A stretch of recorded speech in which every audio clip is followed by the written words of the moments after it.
Hey guys, and welcome back to my channel. And if you're new, hi, I'm Sarah. I do motherhood and lifestyle videos with focus on mental health. I went through postpartum depression my first year of motherhood, and it changed me from the inside out, but it was also very dark and tough times.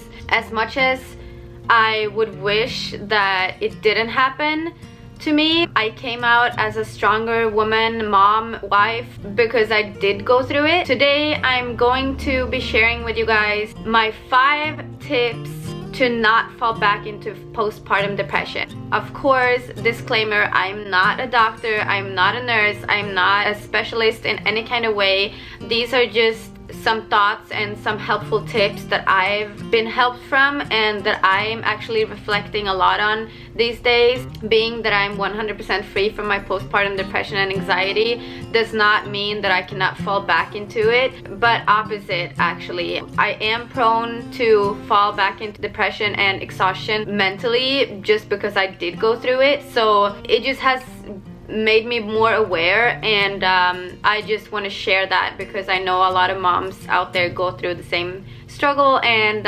hopefully this helps.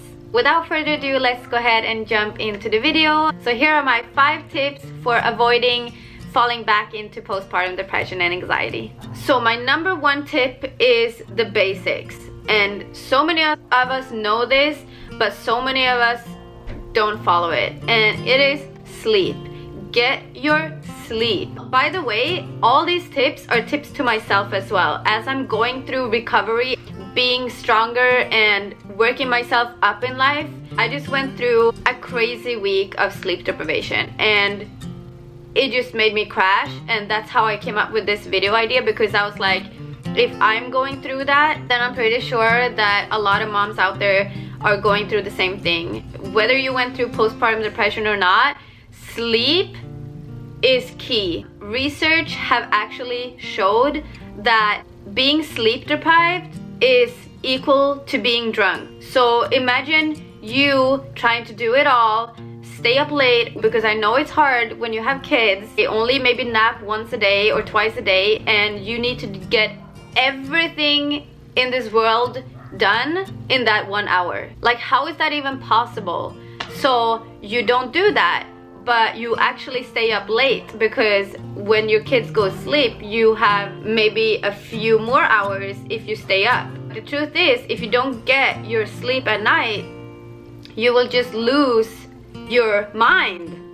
You will just end up being exhausted and your brain cannot function. It makes sense. If being sleep deprived and drunk is equal, then how productive are you really when you're drunk? So ladies, moms, make sure you get your sleep. Most of the time we just pour coffee, more and more coffee in our body, and we just go.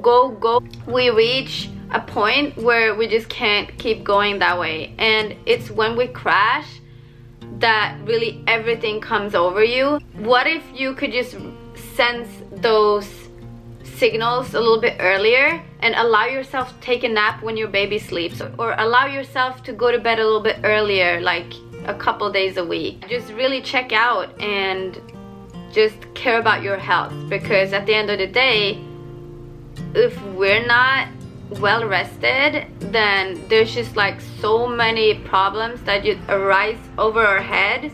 We cannot think clearly, and everything is just gonna be overwhelming. And when you're not sleeping, you're opening the door to so many stress factors that you wouldn't even care about if you had your sleep down. So just try it for 1 week. I dare you guys to try it for 1 week. I just went through it right now. I just changed my sleep habits and was a little bit harder on myself when it comes to going to bed early, and maybe once or twice a week take a nap when Leon sleeps. I mean, it's been a game changer. I'm 100% more productive, and I'm not running all over the place trying to get everything done at once. And as much as I thought that I was being productive when I was just staying up doing everything that I needed to do for like hours in the middle of the night, now I'm just like, when I'm actually getting stuff done, even if it's 30 minutes, it's literally 30 minutes and I'm getting it done. When I don't get my sleep in, I can spend like 3 hours at night trying to get that same task done, but it takes me so much longer because my thoughts and my mind are just scattered all over the place because I didn't get my sleep. That is my #1 tip and the basic tip of them all, but honestly sometimes we just forget about it. Don't compare yourself with anybody. Your needs and your personality and your sensitivity to a lot of things might not look the same as somebody on YouTube or your neighbor or your best friend or your husband. Don't fall in the trap of like thinking that, well, this person is doing it perfectly fine and this person can go a week without sleeping, or this person can have 3 jobs and juggling a YouTube channel and being a mom and being a perfect mom. Like, no. Like, you are you for a reason and I am me for a reason. I have different needs than you have, and so there was a point these past couple weeks that I fell into the habit of like trying to almost like compete with my husband, and that sounds ridiculous now when I'm like caught up on sleep.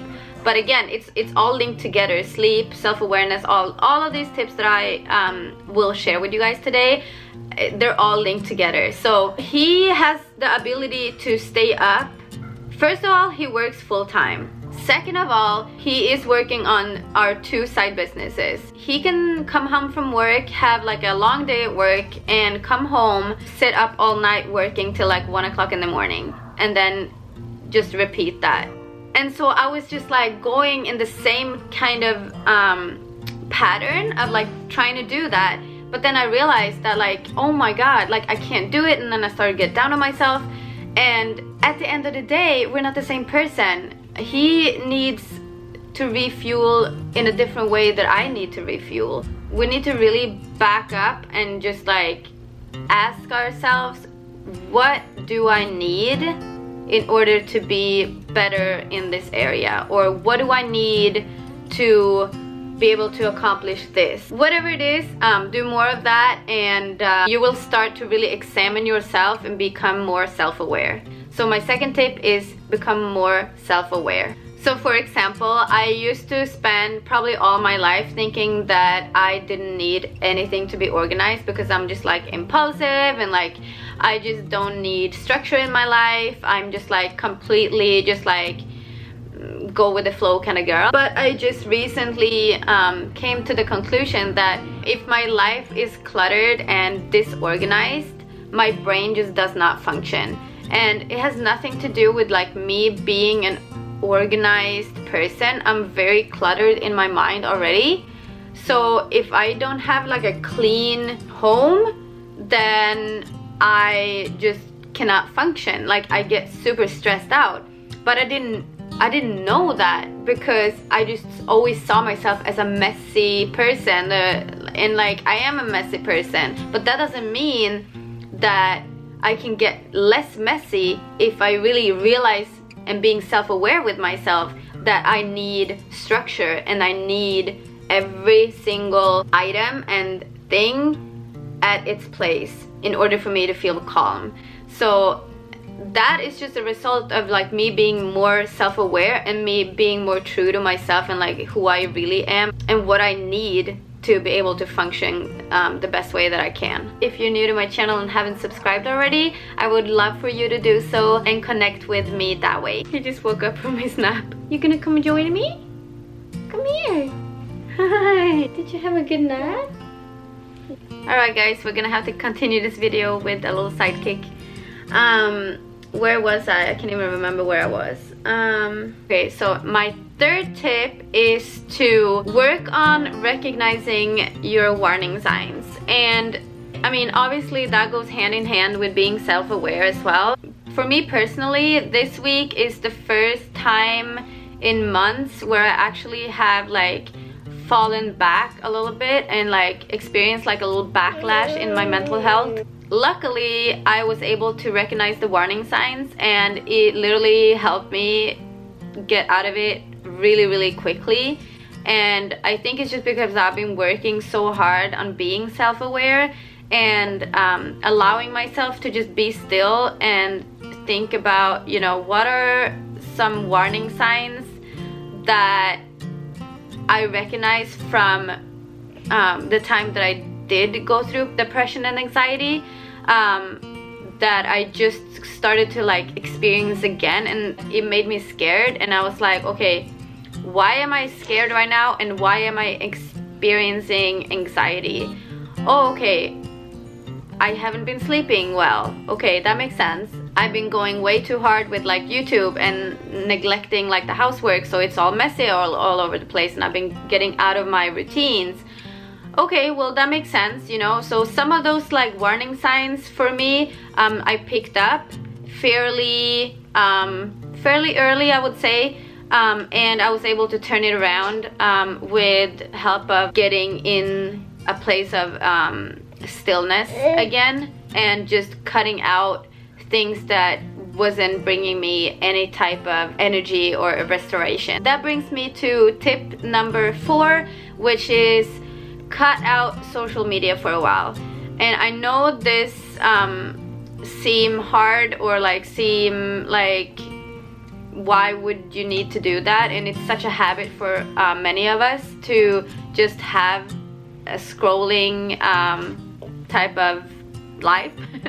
It really does feed us with things that aren't good for us, and we often don't even recognize it before it's too late and we're already in it. And so cutting out and taking a break from social media can really turn your mood around really quickly and help you from getting very deep the ways of like depression. So just deleting the apps on your phone can literally give you some extra energy and will help you to be still and help you to align yourself again, and just fill you up with more energy. Not feeding into the comparison game, and not feeding into wishing your life was like that, or and even if you don't do it consciously, I cannot tell you enough how much like unconscious stress we're putting ourselves in front of by scrolling. And again, like I said, it's not always consciously thinking about, I wish my life looked like that, or I wish I had that type of hair, or I wish I was that type of mother. Sometimes it's just like seeds being planted by the pictures that shows up on your feed, and it's just at a time of being sleep deprived, or at a time of not eating well, that your body and mind are weak, that those seeds really come to a surface. And so from time to time, just take a break from social media and you will see that a lot of things start to change. Last but not least, my last tip for how to not fall back into postpartum depression and anxiety again is to give thanks. Be grateful. Focus on what you are and what you have, rather than what you're not and what you don't have. It sounds really simple and it's super basic, but honestly, sometimes it's really hard to be grateful. Get in alignment with yourself and be still and really reflect on what you have. And you're gonna be amazed of what you have. There's so many things that you wish you had, and only focusing on that day in and day out will bring you down. Believe me, it will bring you down so deep, and then you will struggle with shame and guilt because you are thinking that way. Before you know it, you're just spiraling down and becoming like a very negative and depressed person. So easier said than done, I know, but start with just starting each day with like gratitude.